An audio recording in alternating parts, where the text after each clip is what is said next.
Ya, shalom saudara-saudara. Ini ada yang bertanya maksud dari Roma 3 ayat yang ke-20. Oke, kita baca terlebih dahulu Roma 3 ayat yang ke-20. Dikatakan di sana apa? Sebab tidak seorang pun yang dapat dibenarkan di hadapan Allah karena melakukan hukum Taurat. Karena justru oleh hukum Taurat orang mengenal dosa. Amin. Saudara-saudara, ayat ini adalah bagian dari argumentasi Rasul Paulus dalam surat Roma bahwa semua manusia, baik Yahudi maupun bukan Yahudi, itu berada di dalam keadaan berdosa dan membutuhkan anugerah Allah. Nah, ayat ini menjelaskan dua poin utama. Apa saja? Yang pertama, tidak ada yang dibenarkan oleh melakukan hukum Taurat. Dikatakan tadi, sebab tidak seorang pun yang dapat dibenarkan di hadapan Allah oleh karena melakukan hukum Taurat. Nah, kata dibenarkan berarti dinyatakan benar atau tidak bersalah di hadapan Allah. Kemudian frasa melakukan hukum Taurat. Nah, ini mengacu pada usaha mentaati seluruh perintah dan ketetapan yang diberikan Allah melalui Musa. Artinya apa? Artinya tidak ada satupun manusia yang mampu mencapai standar kekudusan Allah hanya dengan menaati hukum.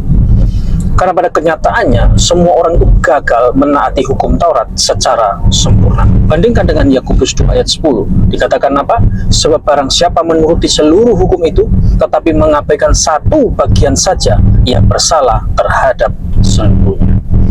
Nah, contoh. Bayangkan seseorang yang mencoba hidup sempurna menurut hukum Allah. Dia tidak mencuri, tidak membunuh, dan rajin beribadah.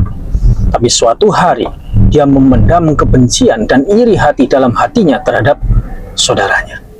Menurut Yesus dalam Matius 5 ayat 21-22, membenci saudara itu sama dengan pembunuhan di hadapan Allah. Jadi, meskipun orang itu tampak baik ya, ia tetap bersalah dan tidak dibenarkan. Nah, kesimpulan dari contoh ini apa? Kesimpulannya adalah menaati hukum secara lahiriah itu tidak cukup karena Allah melihat hati. Satu pelanggaran sudah cukup untuk menghancurkan rekam jejak ketaatan kita. Itu yang pertama. Kemudian yang kedua adalah fungsi utama hukum Taurat adalah menyatakan dosa, bukan menyelamatkan. Dikatakan tadi, karena justru oleh hukum Taurat orang mengenal dosa. Nah, Rasul Paulus menjelaskan bahwa fungsi hukum Taurat adalah seperti cermin, menunjukkan keadaan kita yang berdosa, bukan membersihkan kita dari dosa. Hukum mengungkapkan standar Allah, dan saat kita melihat ketidakmampuan kita menaati hukum itu, kita sadar bahwa kita berdosa. Artinya, hukum menunjukkan kebutuhan kita akan juru selamat, bukan menjadi jalan keselamatan itu sendiri. Nah, satu contoh, misalnya, saudara membaca hukum dalam Keluaran 20 ayat 17, dikatakan di sana apa? Jangan mengingini. Nah, awalnya saudara merasa hidup saudara benar. Tapi saat merenungkan ayat itu, saudara sadar bahwa saudara sering mengingini milik orang lain. Baik itu mungkin rumah, pasangan, jabatan, atau mungkin gaya hidup mereka. Nah, maka saudara sadar, wah, di sini aku sudah berdosa. Nah, kesimpulan dari contoh ini apa? Kesimpulannya adalah tanpa hukum Taurat, kita mungkin merasa baik-baik saja.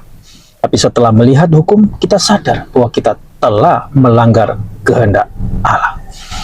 Seorang penafsir terkenal ya, John Calvin menulis bahwa hukum itu seperti cermin yang menunjukkan kepada kita noda-noda di wajah kita, tetapi tidak bisa mencucinya. Kita melihat diri kita sebagai orang berdosa melalui hukum, tetapi hanya kasih karunia Kristus yang bisa membenarkan kita.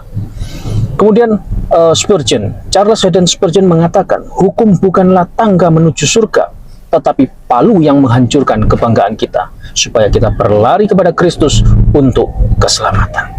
Nah, aplikasi buat kita semua apa? Yang pertama, jangan mengandalkan perbuatan baik atau ketaatan hukum untuk diterima oleh Allah. Karena apa? Karena itu mustahil. Keselamatan hanya oleh iman kepada Kristus. Roma 3 ayat 22-24. Hukum tetap penting karena menyadarkan kita akan dosa dan menuntun kita kepada kasih karunia. Oke, sebagai penutup, Saudara-saudara, sama seperti seorang pasien yang sadar dia sakit setelah membaca hasil tes laboratorium. Hukum Taurat menunjukkan kondisi hati kita yang sebenarnya. Tetapi pengobatannya bukanlah hukum itu sendiri. Pengobatannya adalah anugerah keselamatan dalam Yesus Kristus. Ya, jadi kita disimpulkan bahwa Roma 3 ayat 20 menegaskan bahwa manusia tidak bisa dibenarkan oleh usaha menaati hukum, karena hukum justru menyatakan keberdosaan kita. Kita butuh pembenaran oleh iman kepada Yesus Kristus, bukan melalui perbuatan. Amin. Haleluya. Amin. Kiranya penjelasan saya ini dapat dipahami, memberi pencerahan, menambah pengetahuan, dan memberkati kita semua. Amin. Soli Deo Gloria. Tuhan Yesus memberkati. Shalom.